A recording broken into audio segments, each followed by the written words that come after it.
Fly me to the moon, let me play among the stars. Welcome back to the channel. This video is going to go over quite a few things, just kind of random crypto update. I'm going to talk about a little bit of everything in this one. I'll put some timestamps below so you can go to the area that you're interested in if you want to skip around, but let's get started. So, I don't know, have you guys seen The Big Bang Theory? Did you watch that last week? The Bitcoin episode? I seen it. I was a little disappointed in it, honestly. I was expecting more from The Big Bang Theory. If you haven't seen it, maybe check it out. You can watch it online. They just kind of skimmed the surface. You know, they didn't get too deep into it. I was expecting it to be a little smarter. They didn't show how they got the Bitcoin to begin with. They never told how many they had. And they just kind of had it on a little USB drive, the wallet, and lost it. And tried to find it, and they'll watch the rest if you want to know what happens. But I was a little disappointed in Big Bang Theory. Anyways, now let's look at the Bitcoin price. I'm sure everybody knows. It's all over in the news, pretty much mainstream nowadays. Bitcoin. I mean, when your mom calls you up asking you about Bitcoin, you know it's pretty much mainstream. Although my mom, I talked to her about Bitcoin years ago. But I'm sure everybody's hearing about Bitcoin with the price that went up to 19,000. Now it's back down to 15,000. Everybody's like, what's making the price go up? What is happening? And really, nobody knows exactly, but there's a lot of theories, such as the futures. You know, on December 18th, one of the biggest futures in United States is going to be opening, so people can trade and place bets pretty much on the future price of Bitcoin, so they can long it or short it and try to think. I don't know a lot about futures. I've been trying to learn since this futures is going to be opening. It's the CME futures. Let's pull it up here. CME Group, which is one of the most recognized, biggest futures trading group in the United States, I guess. They're going to be starting a live Bitcoin future that will be here coming soon. Bitcoin futures, December 18th. It's going to be launching. They're going to have a BRR price and a BRTI price. The BRTI price is the real time index, so it's kind of should go along with the coin market price. Let's see how they match right now. 15,869, and this is, so it's a little cheaper still. So they're probably getting their numbers from a few different exchanges and coming up with their own price based on their little own algorithm. But then they're going to have this BRR price, which is the 24-hour price. They lock it in one time each day around 1 p.m. or something, I think. Lock in a price, and then they're going to use that, I guess, for their futures. But anyways, all these people from Wall Street and all these rich investors are bringing this money into Bitcoin, is one theory.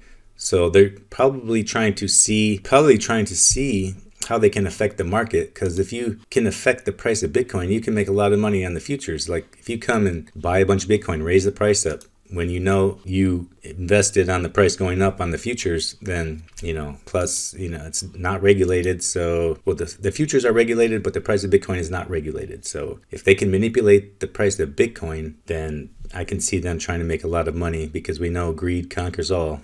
Unfortunately, that's how humanity seems to work.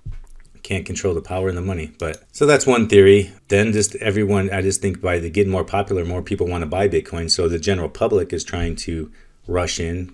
The fear of being left out, FOMO they call it, the fear of missing out. So that's driving the price up. And then a lot of people are saying, comparing it to tulip bubble of the 1630s or something, when tulip price shot up through the roof, which from what I've read about the tulip craze is it lasted 1 year. It was over the winter, and they were crossbreeding tulips to change different colors, and everybody wanted a special color for Christmas season, I'm imagining, because it was the hottest thing. That is nothing like Bitcoin at all. What is this, it's going on the 9th year. January 9th, I believe, will be the 9th year, will be the Bitcoin birthday, when Satoshi released the wallet for the public to download and test. That is 9 years old. So if this is a bubble, which, I mean, there could be a bubble. Bubbles are normal, but for it to collapse like the tulip market, I don't see. There's a limited quantity of these. It's getting harder and harder to get Bitcoin. Everybody wants Bitcoin. The network is so jammed up that it doesn't even work right now. If you go look at unsettled Bitcoin transactions, it's unacceptable. 222 unconfirmed Bitcoin transactions on the network. If it was running normally, it's usually around 20,000. So there's 200,000 more transactions on the network waiting to go through. So, I mean, the networks are broke. The whole blockchain philosophy, the whole blockchain methodology it really doesn't work when you try to use it. It's not made for this many transactions. It can't handle this many transactions. And people say Ethereum's more advanced. It can handle that many transactions. Well, if a funny website called CryptoKitties can break the Ethereum network, then the Ethereum network is no better than the Bitcoin network. I mean, it's just not good for instant, fast transactions. If you go to CryptoKitties, for instance, I've been messing around with this. I've learned a lot more about CryptoKitties. I've learned enough about it that I know it's pretty much useless. Well, not useless, but it doesn't work. I mean, the network can't hold up to it. I've waited like 14 hours for one transaction to go through on CryptoKitties. Because how it works, okay, this is how it works. So if you go to, CryptoKitties, create your account, you got to use the MetaMask, buy a kitty. And actually in this video, if you post your CryptoKittie address, I'm going to pick a random commenter sometime this month, probably before Christmas. And I'm going to give a free CryptoKittie away as a Christmas gift. So post your CryptoKittie address in the comments, and you'll be getting a free CryptoKittie maybe. So once you have your CryptoKittie, you're going to go to My CryptoKitties. See, it won't even load right now. I see this symbol more than I see anything on this webpage. So once your CryptoKitties load, they have bloodlines. So how you get the most valuable CryptoKittie is breeding the most valuable bloodline. And there's a website I'll put in the description, in the description also, that's called CryptoKittie Dex. If you pull that up, it's going to show you the most rarest Cattributes. They call them Cattributes. They're the bloodline, kind of like the DNA of the cat. So when usually the rarer the bloodline, the rarer the Cattribute, the more it's valuable. So you can come here and see which cats are the rarest. So this newest one is Old Lace, and these cats have the Old Lace attribute. And if you go look at that on the CryptoKitties website, if it would load, it'll show that attribute and some other ones, and that gives your cat a lot of value. So CryptoKitties, the key of it is to find a cat with a rare attribute that people want, and then you can either sell it or you can breed it.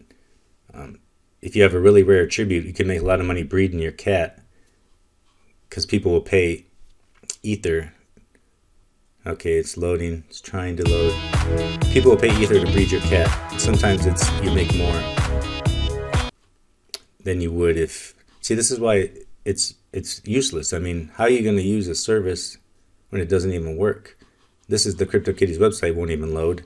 And the network, like I said, it took 14 hours for a transaction to go through.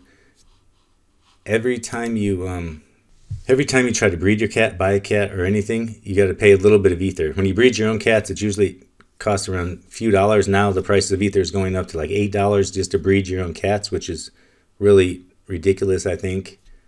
So when you do that, it has to go to the blockchain, submit the contract, smart contracts, into the Ethereum network. And that's been taking 14 hours. It's so backlogged from CryptoKitties. One silly web page, CryptoKitties, has broken the Ethereum network. Everyone's trying to get Bitcoin because of the holiday season, and it's a new hot item. Another thing here is a paper wallet. I don't know if you can see this. So these paper wallets is a great gift idea. I actually made this. I printed it. I created a custom paper wallet based on the, there's a paper wallet GitHub. You can go download. It's a little smaller than this, has a different background. But I custom made that, so I was going to print them and actually sell these as Christmas gifts. So I'll put the link in the description if you would like to purchase one. But that's a good way to give Bitcoin as a gift, is on a paper wallet. And all you do is you scan the code. This one's empty, so if you do get the private key and all that, you're not going to get anything off of it. It's a demo. But a lot of people want to buy Bitcoin for Christmas gifts, and that's driving the price up. And it's jamming the network. Right now, yeah, the 200,000 transactions waiting to go through, it's just taking forever, and it makes it really unusable. What good is a network that can't be used? So yeah, it doesn't make much sense.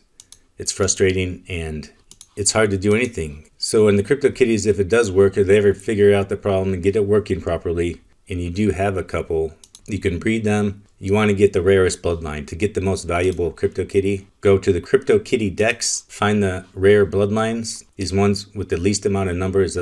This is how many cats have that bloodline. So this one only has 5 right now. The one I like the most is Jaguar. Kind of looks like a little leopard. I think that's a nice looking cat. I've been trying to breed one of those, and you can trace the bloodlines down. Each kitty has a bloodline. You can click its parents and then look at the parents of that cat, and you find the one that has the trait that you want, and then you try to either get that one or you try to get one of its siblings, and then you can breed them to try to get that trait out. And then they also create random ones that we don't even know about yet. And then they become valuable based on the traits in the generations. There's like slow, speedy, fast, and every time you breed your cat, the speed of it that it has to rest afterwards goes down, so they get slower and slower. That's how the system's set up. But as you can see, loading, that's all it does. It doesn't work. So, you know, cryptocurrencies, seems in theory, it's great.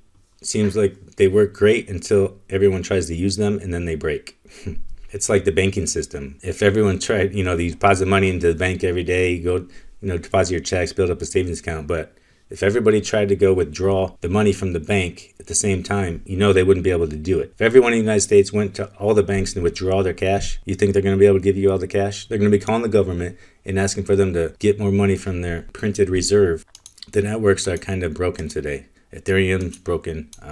Bitcoin's broken. I can't say broken, it's slowed. Super slow. I think the same thing would happen to Bitcoin Cash. That would be a good test to put a CryptoKittie type web page or game on Bitcoin Cash. They're always saying how fast Bitcoin Cash is, so this is a good stress test for any network. So let's see, I heard Litecoin was going to be working on something fun like this. They posted a tweet, but I mean, it's built on the same network as Bitcoin, so we'd have to see how well it would work. Anyways, the NiceHash Hack. If you're a miner, you probably have heard about the Nicehash Hack. I posted a video last week about Nicehash. It's one of my favorite mining pools. A few days ago, they got hacked for 4,000 Bitcoins, around $60 million at this point, have vanished. The mining pool's down. They're trying to figure out what happened, and you know, it really sucks. They lost the money, the pool's down, and if you're wondering what pools you should go to, I would recommend trying Ant Pool. That's a good one. Or via BTC is a good one. They have multiple coins. You can mine Bitcoin, Bitcoin Cash, Litecoin, Zcash, and Dash via BTC. And then at Ant Pool, you can mine Litecoin, Bitcoin, Ethereum, Ethereum Classic, Zcash, Dash, and Bitcoin Cash. And they have auto switching. If you want them to switch based on the most profitable coin, you can do that. You can also try pro hashing if they open up to new miners. I heard that they were closed to new miners, but pro hashing is good for a script and X11 algorithm. Yeah, unfortunately, Nicehash is still down. That was one of my favorite mining pools, but it's down right now. They got hacked, and that's that. Bitcoin Cash price may be going up. I heard some rumors that it's going to be getting some more integrated in some other platforms, and that always spreads news about it, and so that should push the price of Bitcoin Cash up. For Bitcoin, I would just hold. I would keep holding Bitcoin. Bitcoin price is 15,833 right now. This futures is going to be starting. I don't know what's going to happen with that. We're going to have to watch and see if they're going to try to work the market or if they can manipulate the market. It's going to be interesting. There's going to be a lot of futures opening up in the United States. This is only the first one, and there could be more than 100 at the end of 2018. Just everyone trying to bet on the price of Bitcoin. I don't know if that's them trying to regulate the price. They want to control the price. If they get enough people using their price, which is only set once a day, based on their investments, they can work it. You know, I don't know. I'm sure that a lot of the money, when it went up to 19,000, came back down. I'm sure they're putting millions in, taking millions out, just to try to see if they can affect the price. And I think based on what happened yesterday, somebody found out that they can manipulate the price. And then after the 18th, I don't know. I guess we watch the futures. Is there a way to see what the futures bet? Is there a way for us to see who's betting what on the futures market? If anyone knows that, let me know. That'd be interesting, because if we know what they're trying to do, we can kind of correlate it to what the price is and then just try to see what's going on. Okay, besides that, I think I'm going to wrap this one up. Satoshi, how about you give everybody some Bitcoin? Okay, guys, thanks for watching. If you have any questions, post in the comments below. Otherwise, have a good day, good night, wherever you are, and I will see you in the next one. Peace. Fly me to the moon, let me play among the stars, and let me see what spring is like on Jupiter and Mars.